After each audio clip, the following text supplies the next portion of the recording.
Kahit na ano pa ang gusto mo, basta wala ka bang tinatapakan na tao, ituloy mo lang ito. Ang mahalaga, ikaw ay masaya. Huwag mong intindihin ang sasabihin ng iba. Sila ang may problema.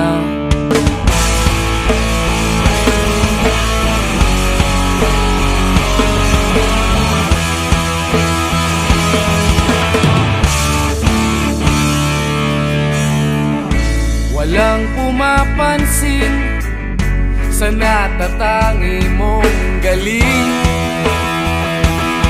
Mas madalas ka pang laipin. Pinapakita mo na may silbi ka sa mundo.